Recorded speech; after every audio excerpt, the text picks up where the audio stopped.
The Ukrainian President Volodymyr Zelensky has said the latest Russian attacks back up his case for more weapons from the West.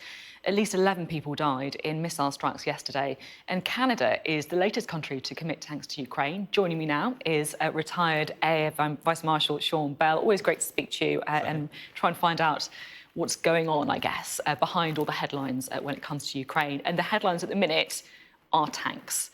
Why do you think Russia is so concerned about these tanks? The West has been providing military support for some time now, but this is a step change. Tanks are the first time the West has moved from a defensive support to offensive support, and that's a step change in capability. As you say, overnight, the Russians, yesterday, were 55 missiles launched, a huge wave of missile attacks on the country. 47 were shot down, allegedly, but all 24 of the Shahed, the Iranian-provided drones, they were all shot down as well. This is just Russian frustration, because they know how critically important these tanks will be. We've heard overnight that the Canadians are now stepping in. They're going to provide 4 tanks. It's only a small number, but they're joining a coalition of 12 countries now, all of which will be focused on trying to get these tanks into, and similar tanks off to Ukraine. It won't just be the hardware, it'll also be focusing on spare support, ammunition, and crucially training. And that training will be conducted in high technology simulators, very much like flight simulators are.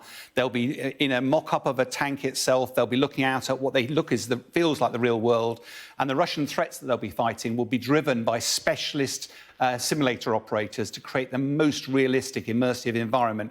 And having died many times in a fast jet simulator, to make sure that you never have to do that for real, this will be some of the best training available in the world for these Ukrainian tank drivers. Yeah, fascinating stuff. You only have to look at the pictures of the tanks that we were just seeing to realise the technology behind it, a potential game changer, as you say.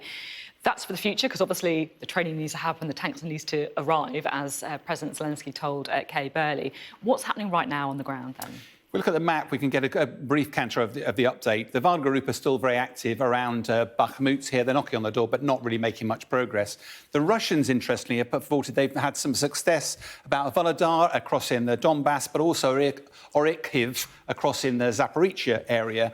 The trouble is with this information is we can't verify it from anywhere else. And, of course, it comes at the time when President Putin is clamping down even further on freedom of press. What looks most likely is these are foraging attacks by the Russians, probing the Ukrainian defence, because without a doubt, what Russia will be wanting to do is mount its major offensive before these tanks get into Ukraine, and Russia will want to be gaining some momentum. So it could be a really critical few kind of weeks and months ahead in that case. I was interested when you're talking about the difference between defensive and offensive capabilities, and President Zelensky has immediately, I guess, now that he's got the tanks that he wanted for, moved on to talking about jets. Do you think that he could get them?